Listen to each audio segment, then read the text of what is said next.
საქართველოს სახელმწიფო ელექტროსისტემის ბიუჯეტით შენდება სვანეთში, სოფელ იდლიანში დახურული ტიპის ქვესადგური 500-იანი, რომელიც არის თავისი შინაარსით უპრეცედენტო პროექტი. დღავსის ქვესადგური საქართველოში და არა მარტო საქართველოში, რეგიონში არ აშენებულა არასდროს. ეს ემსახურება ქვეყნის ენერგოდამოუკიდებლობას, სტაბილურობას და უსაფრთხოებას. 2023 წლის შემდეგ კომპანია ბემონთან ჩვენი აქტიური მოლაპარაკებების შედეგად მოხდა ფასების გადახედვა, ხელშეკრულების გახსნა და პროექტი გაიარდა 5 მილიონი ლარი.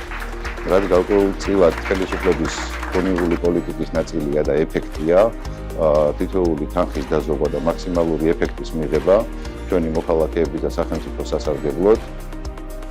ეს არის უნიკალური პროექტი არა მარტო საქართველოსთვის, არამედ მთლიანად მთელი რეგიონისთვის. მსგავსი სიდიდის პროექტები არ არის არც ერთ ჩვენ მეზობელ ქვეყანაში. დახურულ ქვესადგურში მოხდება მცირე საშუალო და მე დიდი იმედი მაქვს, რომ დიდი ჰესების დაერთება, რაც მოგცემს საშუალებას, რომ ქართული ენერგეტიკა დადგეს იმ სიმაღლეზე, რომელზეც უნდა იდგეს. ეს უკვე მეორე პრეცედენტია, როდესაც ხდება პროექტის გაიაფება, ასევე ველოდებით კიდე ორ მიმდინარე პროექტს, სადაც დაახლოებით 20 მილიონი დოლარით გაიაფება კიდე მომავალი პროექტები.